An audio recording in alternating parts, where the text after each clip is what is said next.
সরকারি অর্থে প্রতিষ্ঠিত রাষ্ট্রীয় প্রতিষ্ঠান ও স্থাপনার নামকরণের জন্য আইনি কাঠামো করতে উপদেষ্টা পরিষদ কমিটি গঠন করা হয়েছে।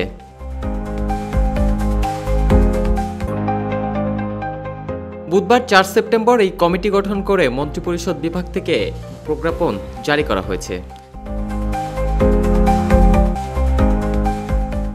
4 সদস্যের এই উপদেষ্টা কমিটির আহ্বায়ক আইন, বিচার ও সংসদ বিষয়ক উপদেষ্টা ডাক্তার আসিফ নজরুল, স্থানীয় সরকার, পল্লী উন্নয়ন ও সমবায় উপদেষ্টা হাসান আরিফ, শিল্প উপদেষ্টা আদিলুর রহমান খান এবং পরিবেশ, বন ও জলবায়ু উপদেষ্টা সৈয়দা রিজওয়ানা হাসানকে কমিটির সদস্য করা হয়েছে।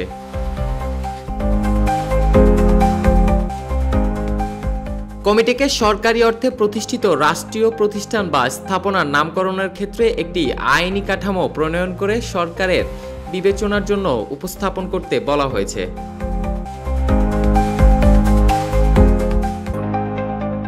কমিটি প্রয়োজনে সদস্য কোঅপ্ট করতে পারবে। কমিটি প্রয়োজন অনুসারে সভা করতে পারবে। মন্ত্রিপরিষদ বিভাগ কমিটিকে সাচিবিক সহায়তা দেবে। Desk report, media express.